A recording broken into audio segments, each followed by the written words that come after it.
بیانات سننے کے لیے ہمارا آفیشیل پیج لائک کریں اور ثواب کی نیت سے ویڈیو کو شیئر ضرور کریں۔ جزاک اللہ۔ اولیاءہ الا المتقون، متقی ہی اللہ کے ولی ہیں۔ اور جب تک حضرت تشریف لا رہے ہیں تو میں تھوڑی سی باتیں اور آپ کی بارگاہ میں عرض کروں۔ ہم قرآن کی بارگاہ میں چلتے ہیں، قرآن سے پوچھتے ہیں اے قرآن تو نے کہا متقی، تو ہم متقی کسے کہیں؟ کیا اگر کوئی 5 ٹائم کی نماز پڑھتا ہے تو کیا متقی ہو گیا؟ کیا اگر رمضان کے روزے رکھ لیتا ہے تو کیا متقی ہو گیا؟ کیا اگر اپنے والدین کی خدمت کر لیتا ہے تو کیا متقی ہو گیا؟ متقی کا معیار کیا ہے؟ ہم کسی کو متقی کب کہیں گے؟ متقی کا پیمانہ کیا ہے؟ اے قرآن متقی تو ہم جو نماز پڑھتا ہے ہم اس کے بارے میں بھی کہتے ہیں کہ بہت پرہیزگار انسان ہے، نماز کی پابندی کرتا ہے۔ اگر کوئی داڑھی رکھ لیتا ہے ہم اس کے بارے میں بھی کہتے ہیں بھئی بڑا پرہیزگار انسان ہے، اس نے داڑھی رکھ لی ہے۔ لیکن قرآن تو بتا تیری نظر میں انسان کب متقی ہوتا ہے اور تیری نظر میں انسان کب اللہ کی بارگاہ کا مقرب اور ولی ہوتا ہے؟ اگر آپ قرآن سے سوال کریں گے تو قرآن کے اندر خدا نے کچھ چھوڑ نہیں رکھا۔ یہ ہماری کمی ہے، یہ ہماری لا علمی ہے کہ ہماری رسائی قرآن تک نہیں ہے۔ ہم نے قرآن کو ٹھیک سے سمجھا نہیں ہے، قرآن کو ٹھیک سے پڑھا نہیں ہے، اسی وجہ سے جو چاہتا ہے ہمیں غلط استعمال کر لیتا ہے، جو چاہتا ہے دین کے نام پر آ کر اور ہمیں بیوقوف بنا کے چلا جاتا ہے۔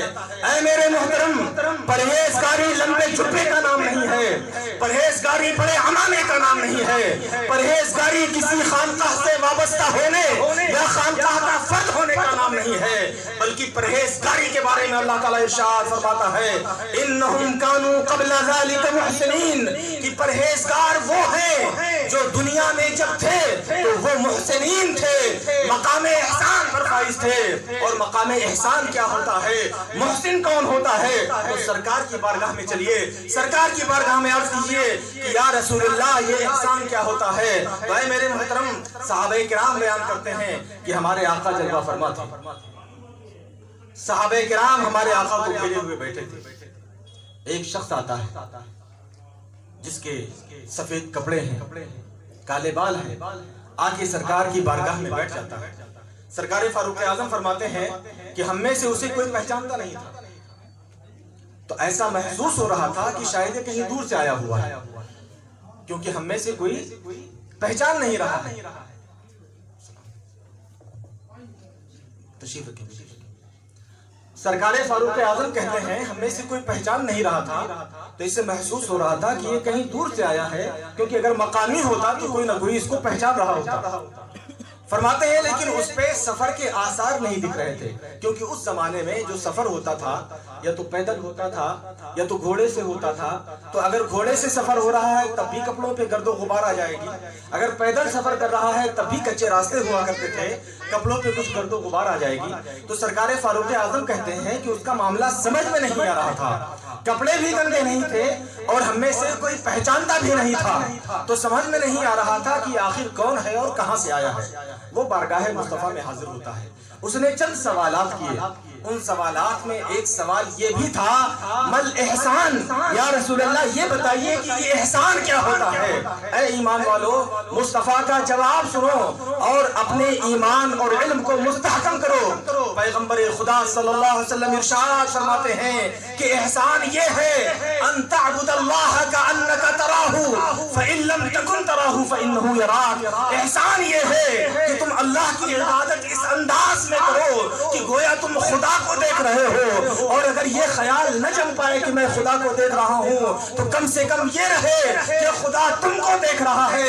اس کا خلاصہ یہ ہے کہ تمہارا جو بھی کام ہے وہ سب کا سب اللہ کی رضا ہے۔ اللہ ارشاد فرماتا انہم کانوا قبل ذالک محسنین، جب وہ دنیا میں تھے، جنت میں آنے سے پہلے جب دنیا میں تھے تو وہ مقام احسان پر فائز تھے۔ مطلب یہ ہے کہ ان کا جو بھی قدم اٹھتا تھا، ان کے جو بھی تحرکات ہوتے تھے، وہ جو بھی کرتے تھے سب اللہ کی رضا کے لیے کیا کرتے تھے۔ قرآن نے ہم کو ایک پیمانہ دیا کہ تمہاری نظروں میں گرچہ پرہیزگار وہ ہے جو 5 وقت کی نماز پڑھتا ہے، لیکن خدا فرماتا ہے میری بارگاہ میں پرہیزگار تب بن پائے گا جب سارا کا سارا کام میرے لیے کرتا ہے۔ نعرہ تکبیر، نعرہ رسالت، علماء حق اہل سنت، جشن غوث الورا۔ اللہ کا ولی ہونا، خدا کی بارگاہ کا مقرب ہونا، یہ کوئی معمولی بات نہیں، بڑی عظیم بارگاہ ہے۔ وہاں پر انسان کا دل دیکھا، دل کے اندر کتنی صفائی ہے، دل کتنا پاکیزہ ہے۔ ظاہر ہم نے پاک کر لیا، ظاہر ہم نے بڑا خوشنما بنا لیا، ہم نے خوب صاف ستھرے کپڑے پہن لیے، بڑا سا عمامہ بھی باندھ لیا، لیکن اگر یہ صاف نہیں ہے تو ظاہر میں لمبے جبے اور بڑے عمامے سے ہم اللہ کے ولی نہیں ہوتے۔ اللہ کا ولی تب ہوگا جب اس کا سارا کام اللہ کے لیے ہوگا۔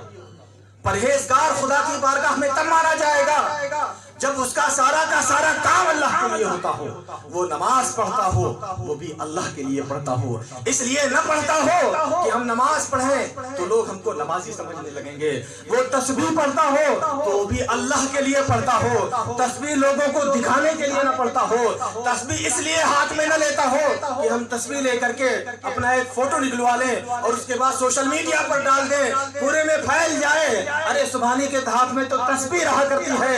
اے میرے محترم، اگر اس خبیث خیال کی بنیاد پر ہم نے ہاتھ میں تسبیح لے کر فوٹو نکلوا کر ڈال دیا تو لوگ گرچہ ہمارے مکر و فریب میں آ جائیں لیکن خدا کی بارگاہ میں وہ تسبیح ہمارے گلے کا پھلا کر سکتے ہیں۔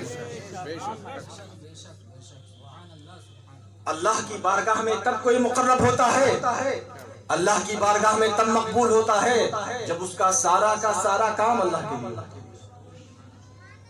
اور سارا کا سارا کام اس کو مختصر کر کے تو وہ جو سائل تھا اس سائل کو ہمارے پیغمبر نے جواب دیا۔ پھر جب وہ سائل چلا گیا تو ہمارے پیغمبر نے صحابہ کرام سے پوچھا کیا تم جانتے ہو یہ کون تھا؟ تو صحابہ نے عرض کیا نہیں یا رسول اللہ، ہم نہیں جانتے ہیں یہ کون تھا۔ تو سرکار نے ارشاد فرمایا کہ یہ جبریل تھے جو تمہارے درمیان تمہیں دین سکھانے کے لیے آئے تھے۔ حضرت جبریل بارگاہ مصطفیٰ میں حاضر ہو رہے ہیں اور حضرت جبریل سوال کر رہے ہیں، میرے مصطفیٰ جواب دے رہے ہیں۔ انہی سوالات میں ہمارے مصطفیٰ سے حضرت جبریل نے یہ بھی معلوم کر لیا کہ یا رسول اللہ مقام احسان کیا ہے جسے قرآن کی اس آیت میں بیان کیا گیا تھا، انہم کانوا قبل ذالک محسنین، کہ خدا کی بارگاہ میں متقی وہ ہوتا ہے جو مقام احسان پر فائز ہو، اور مقام احسان پر وہ فائز ہوتا ہے جس کا ہر کام اللہ کے لیے ہوتا ہے۔